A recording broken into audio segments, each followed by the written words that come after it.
Live from ABC7, this is Eyewitness News at 8 p.m. on LA56.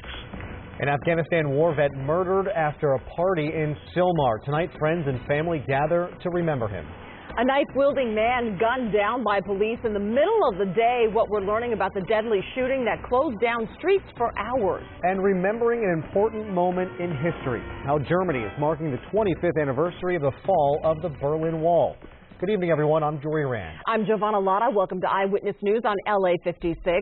Police are still searching for the man who gunned down a 21-year-old Army veteran. Francisco Garcia had returned from Afghanistan just 4 months ago. Eyewitness News reporter Leanne Suter has the latest on the investigation and reaction from the family. Family members say they can't believe Francisco Garcia survived being injured in Afghanistan, serving his country, only to be killed at home. He was a great person with a big heart, and I don't know how we're going to make it out of this. The 21-year-old Army veteran was gunned down early this morning while hanging out with friends. He was really outgoing. He was really friendly and cool. Police say Garcia was walking on the sidewalk along Dronfield Street behind Sylmar High when two vehicles pulled up. A man got out and threatened Garcia. He then went to a second vehicle, grabbed a gun, and opened fire. The 21-year-old pronounced dead at the scene. Well, after the gunshots, I heard his friends yelling for someone to call the ambulance. And then I heard for someone to help him out with contraptions like CPR. And then after that, I came out when the cops got here. Police say this was not a random crime. Garcia was targeted and likely knew the shooter. I don't know why this would happen to him. I know he really wanted kids too. Like, that's a big thing. He told me he wanted kids when he came back. At the scene, family and friends continue to gather at a makeshift memorial, struggling to comprehend the devastating loss. He's the best brother in the world. Sweetest, big heart, never hurt anybody. Family members say Garcia's dream was to become a CHP officer. They say he had just been accepted into the Highway Patrol Academy. In Sylmar, Leanne Suter, ABC7 Eyewitness News. Thanks, Leanne. In Van Nuys, a man has been killed in an officer-involved shooting next to a gas station near Haskell Avenue and Victory Boulevard. Police say they were responding to a report of a man carrying a knife. When they arrived, the deadly shooting occurred. No word yet on exactly what led up to the shootings. No officers were injured. A man wanted by the LAPD is dead after a late-night pursuit ends in a shootout with police.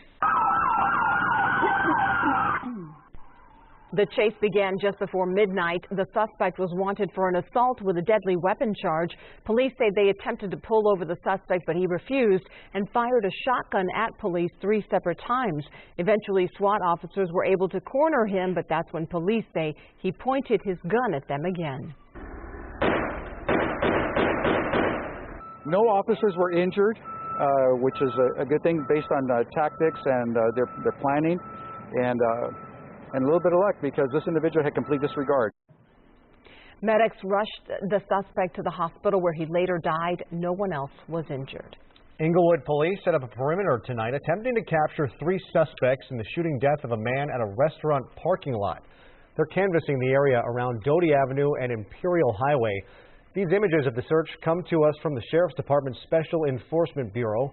Inglewood SWAT officers are also on scene. It was shortly before 4 this morning that officers responded to Yoshinoya Restaurant at the intersection of Century and Hawthorne Boulevard. They identified the victim only as an Asian man around 40 years old. He was pronounced dead at the scene. Authorities pursued the suspects in a Hyundai, but they got away. No word on a possible motive for this shooting. The aftermath of a fiery crash is caught on video in Pomona. Take a look. This was the scene just before 1 this morning near Mission Boulevard and Regine Street. Police say the driver hit several trees before the vehicle burst into flames. Firefighters put out the fire, but the driver did not survive. No word yet on the driver's identity or the cause of the crash. And also in Pomona, 5 people are injured in a drive-by shooting at a park. It all happened a little before 8 o'clock last night at Palomares Park on East Arrow Highway. Police say 3 men and 2 women showed up at a hospital to be treated for their injuries. The victims are now in stable condition. No one has been arrested. Police believe the motive for that shooting may have been gang-related.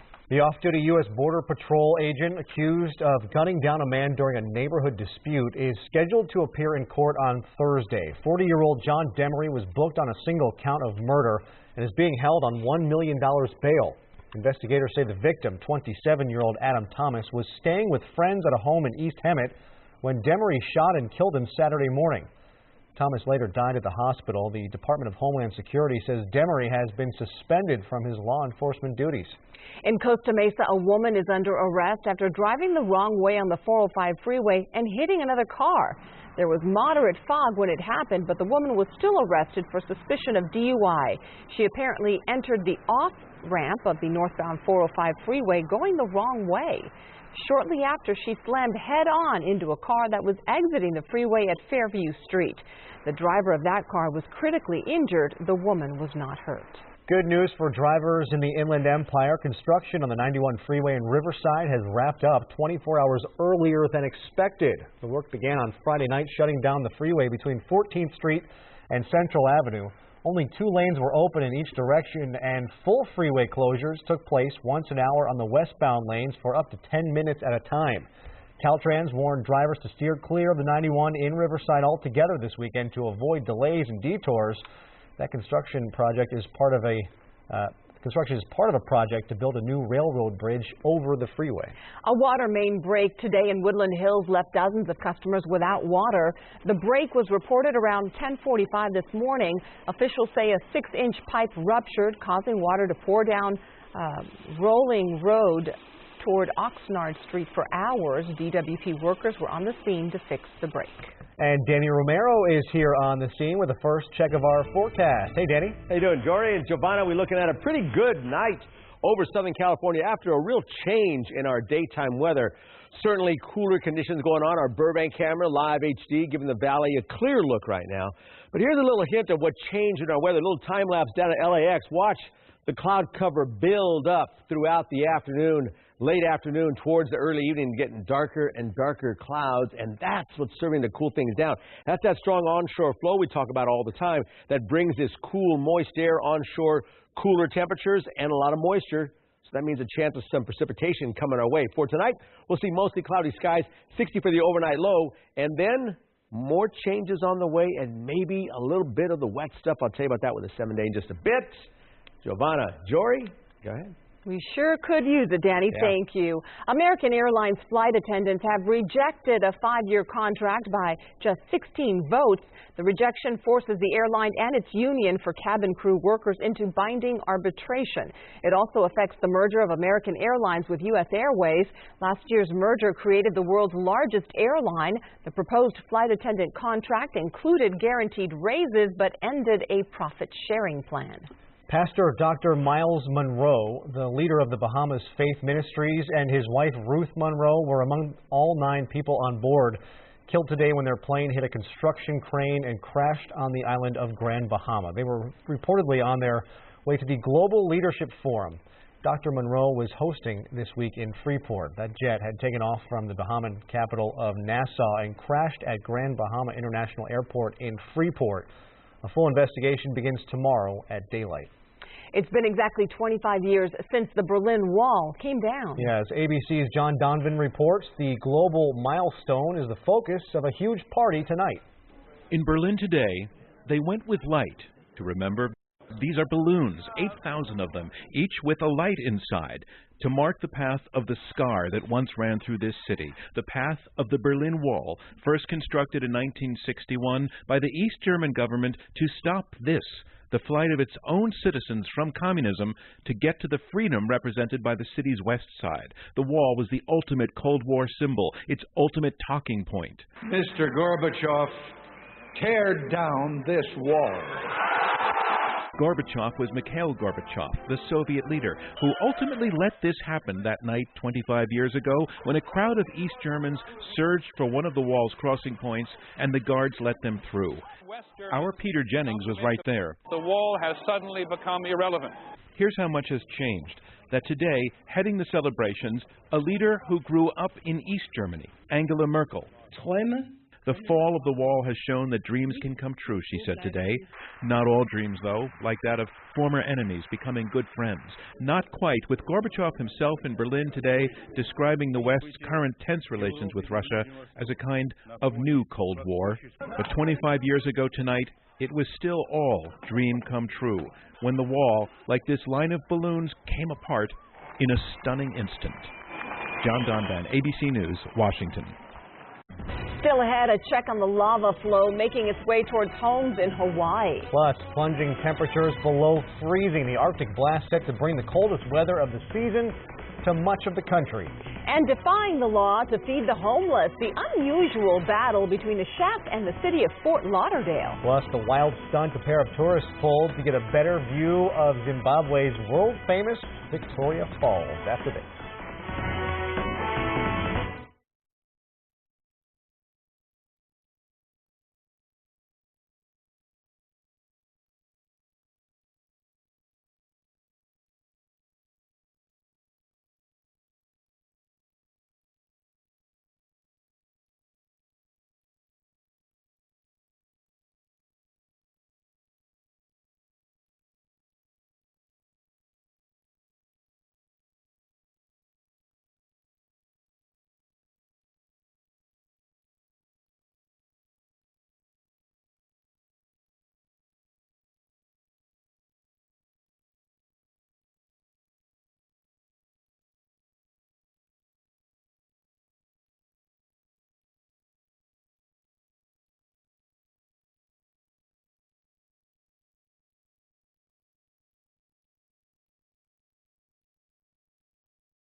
Victoria Falls in Zimbabwe, they're known for their beautiful views, but two tourists decided they needed to see the falls in a new way. Two Germans crossed the falls barefoot on a 328-foot tightrope. The men were harnessed onto a safety rope to catch them if they fell, but the pair were also cheered on by tourists at the historic site. It took them years of preparation to accomplish the feat. They're not just tourists. Let's just be clear. Yeah, they're tightrope prepared walkers. for that, yes. The lava threatening a rural town in Hawaii continues to stall, but the molten rock is oozing out of its sides. Hawaii officials say the lava's front remains about 480 feet from Pahoa Village Road. That hasn't changed since October 30th. The slow-moving lava from the Kilauea volcano has been creeping toward Pahoa for months. The flow has crossed a country road, smothered part of a cemetery, and burned down a shed. Many residents in the projected flow path have already evacuated. From lava to ice, frigid weather is heading to the U.S. this week. The snow and freezing temperatures, they're making their way down from Canada. That's right. The Arctic onslaught will affect millions of Americans. Here's ABC's TJ Holmes with a report. This is what's blasting towards the U.S. right now. A massive front of Arctic air freezing Canada's prairie, forcing people to take shelter indoors in towns like Edmonton and Calgary, and challenging drivers with ice and snow. The winter onslaught already crossing the Canadian border and barreling right into America's heartland. In Wisconsin, salt trucks and plows already on standby. In Minneapolis, full homeless shelters are bracing for an onslaught of even more people. We have one room open tonight, but we will be full tomorrow morning. More than 400 people usually sleep in the People Serving People shelter. More will be seeking warmth and comfort Monday night as more of the deep freeze pushes south. Well, it's a big transition part of the year for homeless families. Minnesota is expecting more than a foot of snow for the beginning of the work week, along with a temperature plunge that will eventually grip much of the country for the rest of the week. Winter storm warnings are in effect in Montana, the Dakotas, Minnesota, and Wisconsin. And this is what started the wintry blast. Typhoon Nuri, more than 800 miles wide in the Pacific, first battering Alaskan islands with near 100-mile-per-hour winds and waves at least 50 feet high. Crews on fishing boats from Discovery's deadliest catch scrambling to stay out of harm's way and get to land fast. We don't need to get anybody hurt. Just get home safe. That powerful typhoon changing weather patterns over North America for the worse, plunging the lower 48 into an Arctic ice bath. TJ Holmes, ABC News, New York. Danny, we are spoiled. Yeah, you know, we really we are a spoiled I mean, group think of about people. it. A couple of days ago, they're talking about this coming Yes. down, and we're looking at 90-degree days. Now, we're cooling out a little bit. Yes. We're dropping like 15, 20 degrees. Arctic air. Yeah, that's all we're getting out of it. Pretty much all staying north of us. We get a little cool air, a little moisture. Let's go outside. I'll show you some of the stuff happening right now. We go to the happiest place on earth, down by Radiator Springs. It's Disneyland, our live shot there in California Adventure. And there, for right now, Anaheim, fairly clear skies, but certainly cool temps. Our downtown L.A. camera, different look here. A lot of cloud cover moving in already over the downtown skyline, obscuring a few of the lights in the upper elevation. 63 degrees right now. Calm winds, 81% relative humidity, a barometer that is on the rise, and our temps right about where they should be. 75 is the average temp for this date. We got the 77 downtown L.A. A gorgeous sunset at 4:53. Sunrise tomorrow at 6:21. And here's the change coming to us. It's all because we have this pretty strong ridge of high pressure. That pushed everything offshore. They see the circulation around that high. It takes all that warm and just pushes all that cool air away from the shore. No real chance to cool things down. But now watch. As we move ahead over the next couple of days, we're going to see the change coming our way. What's going to happen is by Monday into Tuesday and Wednesday, that high drops out. And when that happens, we'll see this trough of low pressure come in. That turns everything around onshore. That brings us the cool, moist air. And with it, a chance of some, at least a little bit, of precipitation. Riverside tonight, we'll get down to 55. Beaumont down to 48. Cooler in Lancaster and Fraser Park at 43. Malibu gets down to 60. Then tomorrow, look at these pleasant temperatures. 74 for Northridge, 77 Palmdale, 69 at Malibu, though, 67 at Redondo Beach. Not a great beach day tomorrow. Cooler and cloudier there. Wrightwood goes 62. Nice mountain days coming up in the IE75 in Riverside. Now the 7-day. Powered by AccuWeather, giving you a big cooling continuing tomorrow. Here's that chance of drizzle, that little precipitation I was talking about for Tuesday and Wednesday morning especially. And we stay cool, low 70s until the weekend. A little bump up, but still with clouds in the morning, nighttime or afternoon sunshine. Looking pretty good by Sunday, 75. The Valley's Inland Empire, look at this. Temps drop down again tomorrow. More so on Tuesday. More of that marine layer moving to the valley areas as well. We stay partly sunny on Wednesday. And by Thursday and Friday, now moving back up slowly but steadily. But still, not much above 78 by the end of the weekend. The mountains will be clear skies and then gusty winds, 20 miles per hour. We'll see that continue. And watch the temps drop here. Daytime and nighttime. 64 down to the low 50s by Saturday. And these overnight numbers I'm showing you, 40s and 30s. There will be many areas into the 20s before it's all said and done. For the high desert, we've got a sunny couple of days and the winds gusting to 30 miles per hour. And then the temperatures in the deserts cooling as well. From 77 for tomorrow, we get down to 72 by Thursday, and by Friday and Saturday 70, but we're not done. Another drop down to 69 on Sunday. So a desert high of 69, that just screams fall weather. Sure does. Finally here. Yeah, Open okay, those we windows welcome to it. sleep. Yeah, there you go. Thank you, Danny. Thanks, Danny. Sports stars and celebrities came together today for a very important cause. That they did. They're raising money for the Teen Impact Program at Children's Hospital Los Angeles. The second annual fall fundraiser was held at the Sports Museum of LA in downtown Los Angeles. Attendees got a rare look at the world's largest known collection of sports memorabilia. The museum is closed to the general public. The Teen Impact Program has been providing support and resources for teens since 1988. The things that they're doing to help just to be more responsible and be assertive is important. The event was co-sponsored by Disney, which is a parent company of ABC7. Teen Impact offers adolescents year-round therapy groups, mentoring and leadership programs, and 3-day psychosocial retreats. Still ahead, the British royals will step out amid security concerns as Prince Harry shows up in Afghanistan. The last 2 Americans detained in North Korea are now back home in the U.S. What we're learning about who got them out. Plus, an elderly chef in a battle with the city of Fort Lauderdale as he continues his quest to feed the homeless.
Covering Riverside, Anaheim, Torrance, and all of Southern California, this is Eyewitness News. Today is the 4th annual Las Fiestas event at Para Los Niños Middle School in downtown LA near Skid Row. It's a giant community service day. Several groups donated to the project, including the LA Kings Ice Crew. A little hockey out there. Kids could learn about the sport, minus the ice, for today. The head of Para Los Niños explains what the organization does year-round to help underprivileged families. We create a sanctuary for them and provide a lot of enrichment activities for them to enjoy, as well as wraparound services so that their families and kids are taken care of with all the services they need. Other projects there included building towers from recycled material from trash for teaching. There were also science demonstrations from the California Science Center and mural painting with professional artists. It's a private charity versus public hygiene in Fort Lauderdale tonight. That's how 2 sides have squared off in a fight over the homeless. It's an unusual fight. A Good Samaritan, who's also a good cook, has been making meals for years to feed homeless people. But as ABC's Dan Klofler reports, he's risking arrest. Arnold Abbott is a chef, but it's not his cooking that's getting him in hot water. We serve two entrees at every feeding. For decades, Abbott has been handing out free meals to the homeless in Fort Lauderdale, Florida. And those meals aren't going down well with local authorities. At age 90, he's violating new city laws that make it a crime to feed the homeless in public. And he's been arrested before. One of the police officers came over and said, "Drop that plate right now." And so I was carrying a weapon. Why is he being arrested? Shame on you! Shame on you! On another occasion, Abbott was escorted away to the chants of his supporters. Arno! Arno! Arno! Fort Lauderdale's mayor cites public safety, saying the homeless turn public spaces into open-air latrines. There are right ways to do it and there are wrong ways to do it. We're simply asking that he does it in the right location. In a face-off Sunday on ABC station WPLG, the mayor told Abbott he thinks they can compromise on where to serve the meals. We want to work with him. Abbott, who started feeding the homeless as a tribute to his late wife, vows he won't be bound by red tape. These are the poorest of the poor. They have nothing. They don't have a roof over their head. And who could turn them away? I will fight them as long as there is breath in my body. Bad weather provided cover for both sides today. Arnold Abbott was forced to serve his meals to the homeless inside of a church, but he has promised he will set his table on a Fort Lauderdale beach come Wednesday. Dan Kleffler, ABC News, New York. A missionary from California enters quarantine after returning to the U.S. after visiting Liberia. Still ahead why he says he's happy to do it, even though all signs show he's perfectly healthy. Plus, finally home, what we're learning about secret negotiations to free the final 2 American detainees in North Korea. And President Bill Clinton stopped by Los Angeles to talk financial literacy with at-risk children.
Live from ABC7, this is Eyewitness News at 8:30 p.m. on LA56. Our top story at 8:30, an Afghanistan war veteran is shot and killed after a party in Sylmar. I'm Giovanna Lotta. I'm Jory Rand. This is Eyewitness News at 8:30 on LA56. Police are still searching for the man who gunned down 21-year-old Army veteran Francisco Garcia early this morning. Garcia had just returned from Afghanistan 4 months ago. He was walking on the sidewalk along Dronfield Street when he was shot. Police say this was not a random crime. Garcia was targeted and likely knew his shooter. In Van Nuys, police are releasing a few details in the death of a man who was shot by an officer near Haskell Avenue and Victory Boulevard. Police say they were responding to a report of a man carrying a knife. When they arrived, the deadly shooting occurred, but there's no word exactly on what led up to the shooting. No officers were injured. A surprise homecoming for the last 2 Americans held prisoner in North Korea. Missionary Kenneth Bay arrived at a military base in his home state of Washington last night. He was followed later by Matthew Miller of Bakersfield. Their release secured by a man U.S. officials call perfect for the mission.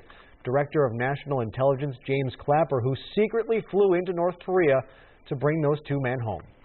Thank you all for supporting me and lifting me up and not forgetting me. Kenneth Bay and Matthew Todd Miller stepping off his military plane and onto American soil for the first time in more than 2 years after the surprise release of the last known Americans in captivity in North Korea. It's just hard to believe this day is finally here. It's been amazing 2 years. I learned a lot, I grew a lot, lost a lot of weight in a good way, but I'm standing strong. 45-year-old Bay, convicted of anti-government activities, then sentenced to 15 years, spoke to CNN about his living conditions. I'm working 8 hours a day, 6 days a week. You're being treated humanely. Yes. But his ailing heart condition became the center of international attention, his family lashing out at basketball star Dennis Rodman for his high-profile exhibition game with Kim Jong-un. He's a great guy. He's just a great guy. We sit down and talk to him. You know, perception is perceiving how things A great guy who puts 200,000 people in prison camps? But today, Rodman taking credit for Bay's freedom, posing for TMZ with this letter he says was sent to the regime, threatening to cancel future trips unless all Americans were released. Matthew Miller, a 25-year-old who reportedly traveled to North Korea and then tore up his visa. The North Korean government charged him with unruly behavior and held him for more than 6 months. I am now requesting help from the American government to release me from this situation. On Friday, they announced the decision to release the men because they were, quote, sincerely repentant. North Korea decides when they do something, they want to do it for a particular purpose, and I think right now they decided this is the right time to do this. President Obama said he was grateful for the men's safe return. Their release comes just weeks after a third American, Jeffrey Fowle, was freed from North Korea after spending 5 months in jail there. A Sacramento man who spent nearly a month in Liberia helping orphans whose parents died of Ebola is back in the U.S. Missionary Dave Dionisi arrived in Chicago and is in a 21-day quarantine because of Ebola fears. He received a medical screening at the airport. He says the evaluations suggest he's healthy and he says he feels fine. I'll tell you, I was scared. I'm safe. I'm safe. I will tell you, I'm so thankful I was able to go. Dionisi is trying to bring in donations to build a bigger facility for orphans in Liberia. He says none of the kids ended up getting sick with Ebola. President Bill Clinton is in Southern California today. He was the keynote speaker this afternoon in front of more than 5,000 at-risk youths at USC's Galen Center. The event is the largest financial literacy training program in the world.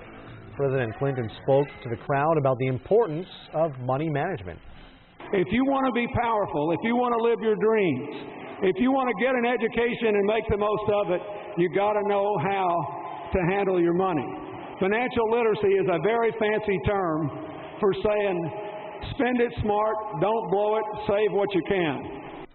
Former LA Mayor Antonio Villaraigosa was also at the event, which was sponsored by Bank of California. Now to Iraq, where the leader of the Islamic State has been wounded in an airstrike. An Iraqi intelligence official tells the Associated Press the reclusive leader Abu Bakr al-Baghdadi was hit during a meeting in the western Anbar province. Meantime, the fight against the Islamic State continues in Syria. A powerful explosion rocked the border town of Kobani this morning, and at least 21 people were killed in a series of airstrikes by the Syrian government in another town controlled by the Islamic State. The British royals are doing their version of keep calm and carry on tonight in the face of a terror plot that authorities fear may have targeted the family.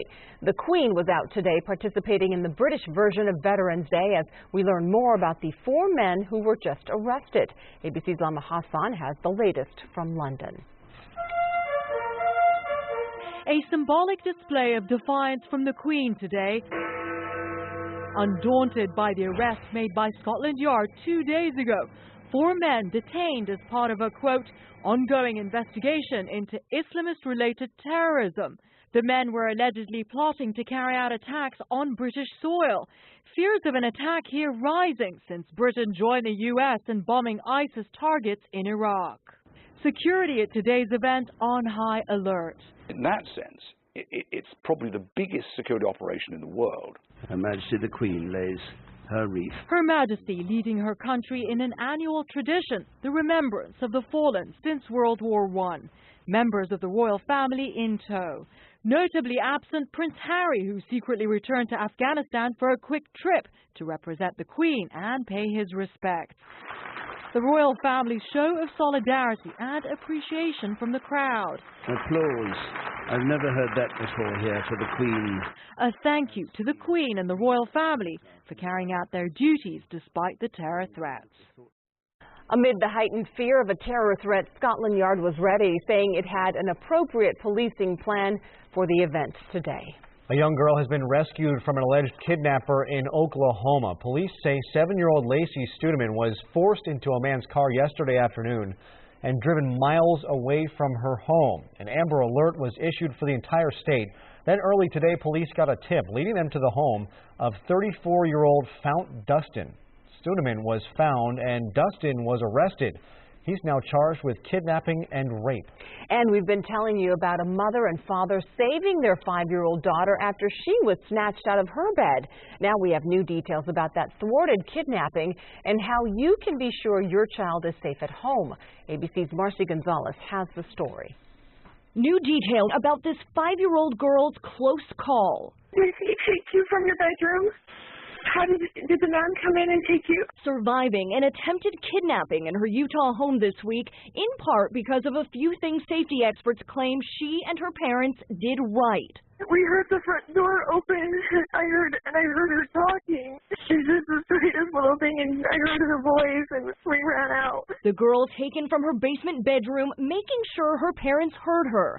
And like kidnapping survivor Elizabeth Smart, police say she stayed calm. In an abduction case, particularly if you're dealing with children, is to direct them to be compliant but aware. What happened next in the Edson family's case, also crucial. If you can stop a kidnapping at the early stages of it, that is the real key. The girl's mother telling 911 operators the girl's stepfather ran outside to confront the alleged abductor. According to a police report, Morley then let the girl go and kept running, tracked by canine officers for nearly half a mile to another basement in Tina Olson's home. He was just like right here. This is kind of like this, with no shirt on and trying to hide. Records released by police reveal the alleged abductor was already under investigation for sexual assault and accused of a similar break-in earlier this year. The terrifying close call for this family, finally landing Morley behind bars. That was Marcy Gonzalez reporting. 48-year-old Troy Mitchell has been charged with felony burglary and kidnapping. Much more news still to come here on Eyewitness News on LA56. Still ahead, making sure Veterans Day weekend is all about the vets.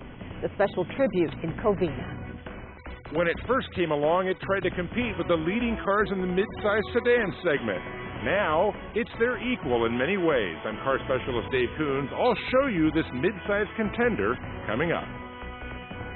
Hi there, I'm Danny Romero. Well, we have clouds coming our way tonight into tomorrow. How does it affect the week ahead? I will tell you with a 7-day forecast coming up.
covering Costa Mesa, Pasadena, Camarillo, and all of Southern California. This is Eyewitness News. The latest edition of the Hyundai Sonata may not have its traditional style. But as car specialist Dave Coons shows us, it does pick up an upscale vibe. The midsize sedan segment is a competitive one, so Hyundai has given its Sonata a complete redesign for 2015. It's a car that's gone from a sort of also-ran to a bona fide contender among car shoppers. But let's step back a bit and remember the Sonata from 2 generations ago, which was pretty conservative in its styling. Then Hyundai made a splash with a striking redesign in 2010. Many people who would never have given a Hyundai a second look gave the stylish Sonata a first look and then took it home. So now, the newest redesign. A bit more conservative, but there's a reason for that. When the Sonata first came out a number of years ago, Hyundai's plan was that it would be a bargain alternative to the leaders in the midsize segment, like the Toyota Camry and Honda Accord. As the car improved in recent years, it became the equal to those cars in many ways. Now, the Sonata is getting help from an upscale member of the Hyundai brand itself. Part of building a look for a car line is having a cohesive design for all the models. If the new Sonata looks a little familiar, it's because it carries some styling cues from Hyundai's luxury sedan, the Genesis. Somewhat conservative looking itself, the premium Genesis is nonetheless a feather in the Korean brand's cap. So with that, the Sonata becomes a kind of scaled-down Genesis. 4 cylinders only under the hood, as with the prior Sonata. Buyers in this segment are usually after fuel efficiency, and the direct-injected 2.4-liter delivers, with 24 city to 37 highway EPA ratings. Safety is another selling tool, and here too Hyundai upped the ante. Available safety systems include forward collision warning, something that's been finding its way into more and more moderately priced cars. Beyond that, the Sonata continues to offer the things mid-size buyers look for in a car: a roomy interior, lots of features, and reasonable operating costs. The midsize Hyundai does a lot of things well. It just doesn't do it with as much pizzazz as the previous Sonata. Dave Coons, ABC7 Eyewitness News. A national survey shows the average cost of a gallon of regular gasoline has dropped 13 cents a gallon the last 2 weeks. Industry analyst Trilby Lundberg says the average for regular grade gas is $2.94 a gallon. The price has dropped 78 cents a gallon since peaking in May. The drop is due to a decrease in the price of crude oil, and unfortunately Lundberg predicts that will end now unless oil prices drop further. We'll keep our fingers crossed. Yeah, I really like it right now. There is still much more news to come. Up next, celebrating the holiday weekend, the special tribute to veterans and their families. And Landon Donovan not ready to call it a career just yet. Kurt Sandoval with Galaxy Highlights next in sports.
covering Whittier, Irvine, Moreno Valley, and all of Southern California. This is Eyewitness News. A patriotic tribute to American veterans. The Covina Rotary Club today unfurled 2,000 flags honoring all veterans and active duty military personnel. It's part of a week-long celebration for Veterans Day. The majority of the flags are sponsored and dedicated to specific service people. It's a tremendous involvement of volunteerism from the community, and that's what we're all about. We are so proud of our veterans in Covina, and we want them to know it. That's what this is all about. 100% of the funds raised from the Field of Valor will go to providing assistance to local veterans and their families. That is great. And Veterans Day is on Tuesday, and we have a full day of coverage planned, including stories on promising treatments for vets with PTSD. Plus, how one Hollywood star has dedicated his time to helping vets and their families. Also, you can send us a photo of a veteran who you know deserves some special recognition. Post the picture on our ABC7 Facebook page or to Twitter and Instagram using the hashtag ABC7Salutes. We'll gather those photos, then share them beginning tomorrow right here on Eyewitness News. But right now, we turn it over to Danny Romero. Yeah. Talk about the weather. And changing weather it is. And finally some fall weather coming our way. We've been dealing with that hot summer-like temps. A break finally, and maybe even a little bit of moisture too. Let's go outside, see how things are. Our Sunday night look takes us to the Irvine Spectrum camera, and there the OC looking pretty good tonight. We're talking of a few clouds coming in, mainly on the coastal spots to start, but do not be surprised by clouds getting into the inland areas as well before the week is done, serving to cool everybody down. Here's some of the clouds we're talking about already over downtown LA here. 63 degrees the temp, 81% relative humidity, and a barometer that's on the rise. And look at this, sunset over Malibu. Those words alone just scream Southern California, and just a gentle dropping of the sun over the horizon. Now, here's what's changing our weather. The marine layer, watch how it moves in tomorrow morning and then to the valley areas, backing off during Monday afternoon. Now look at this though, Monday night into Tuesday, much more thicker marine layer pushing way farther, bringing even clouds and fog to some of the west-facing mountain areas by Tuesday morning. And with that cloud cover, a little bit of moisture, so maybe some drizzle coming out of that. Here's what's changing. This ridge of high pressure, that's been dominating our weather the last few days, and that gave us all the warm temps, the dry conditions. Now, the real change is that now as that high starts to really get flattened out, now the next weather maker coming our way is right here. This trough of low pressure is going to come in, and when it does, everything increases really strong onshore, bringing some of that cool ocean air with that moisture in place to give us that chance of a little droplet here or there. Here's our numbers overnight, down to 50 at Wrightwood, down to 47 in Palmdale. Inglewood gets down to 61 and Thousand Oaks to 53. Tomorrow, the afternoon temps, quite mild, quite pleasant, 72 in Glendale, 70 for Simi Valley. Pasadena will get to 73, but the beaches all staying in the upper 60s as clouds linger there most of the day. Mid-70s, though, for the IE. Here's a look ahead. 7-day powered by AccuWeather, giving you a big cooling of temps continuing tomorrow. And here's that couple of days of drizzle we got Tuesday and Wednesday morning. Still partly cloudy on Thursday. And then by Friday and Saturday into the weekend, temps slowly rise up to about 75, but still pretty nice after the morning clouds move out. The valleys and Inland Empire, temperatures drop once again and continuing to drop in cool Tuesday and Wednesday. And then as we head towards the weekend, the inland areas get up to the mid to upper 70s. Mild again for the weekend, but real fall-like temperatures for us. Our mountain areas will be very clear, but also very windy, 20-mile-per-hour gust. And look how things cool down, 64 Monday, down to 57, 55, and 52 by Saturday. Late nights, those overnight numbers are going to down to the 30s and 40s. Some spots will get down to the 20s. I hope you got the blankets ready. Here's the high desert, sunny and cooler for the next few days. Temperatures slowly dropping there as well. And the wind's really gusting. Kind of a cold wind blowing through the deserts as temps at nighttime will get down into the 40s. And their daytime high by next Sunday, only 69. Fall, hopefully sticking around for a while in little hints. We're looking at some charts by the 18th, maybe even some rain. That'd be great. Just in time for Thanksgiving. Absolutely. Yeah. Thanks. Thanks, Danny. To Kurt Sandoval now, and Landon Donovan has a flair for the dramatic. Yes, he does. He knows how to celebrate early retirement. Keep the Landon Donovan retirement party on hold, folks. Had the Galaxy tied or lost tonight, the greatest score in MLS history. Would have called it a career, but tonight Landon put his hat trick in for a spot in the conference finals, and the legend grew tonight in the 10th minute. Check this out. Number 10 for the Galaxy. Watch the header here. That wasn't it, but he did have a header, as it turned out. After LA was up 2-0 in the 54th minute, there's the header. That was his second goal of the game. And if you don't follow soccer or hockey for that matter, a hat trick is 3 goals, and it's rare, just like Landon Donovan. Rare indeed. The Galaxy win. They advance. They'll get the winner of that Seattle FC Dallas series as they take it 5-0.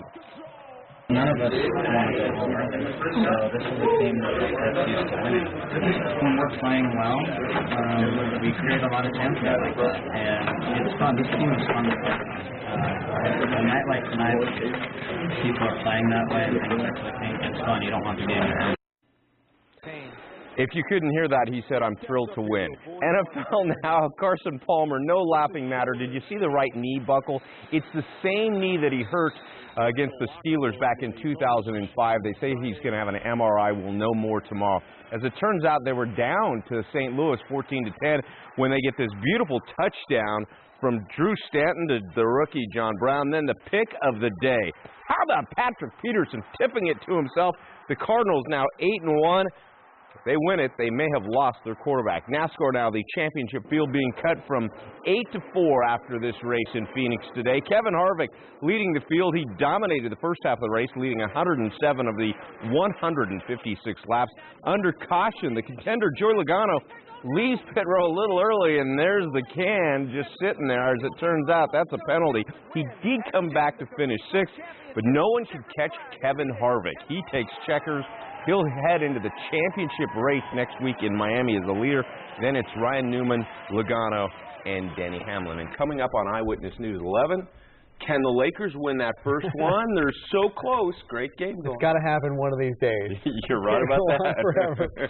Thanks, Kurt. Thanks. Coming up next, fans pay big bucks to own a piece of the Material Girl. Plus, an animated film wins the weekend box office. A look at the other movies that came out on top.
An inflatable robot rocketed past a group of humanity-saving astronauts at movie theaters this weekend.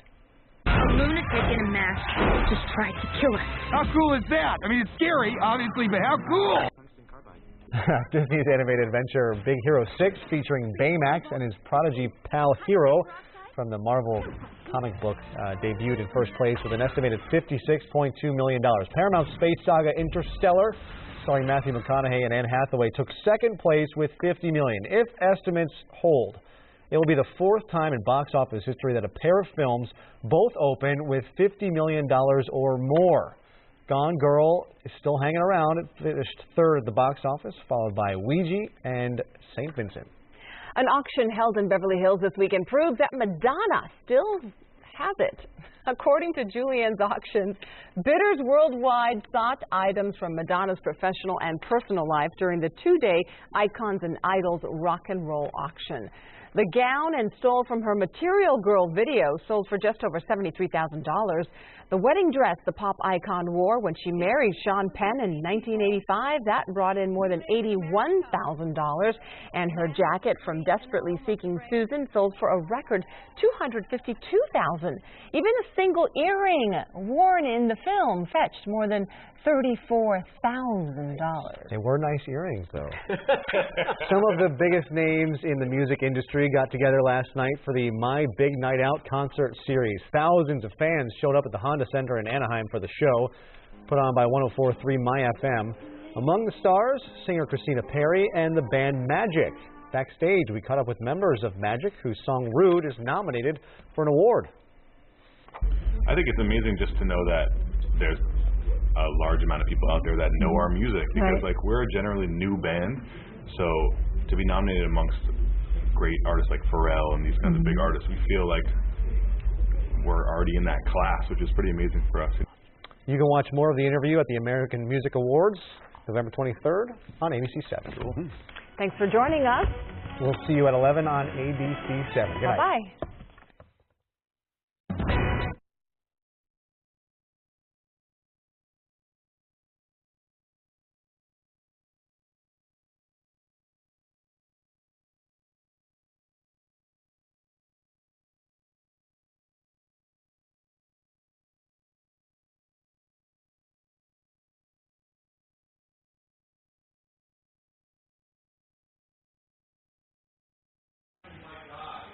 Yeah, numbers have been strong. Yeah, still time.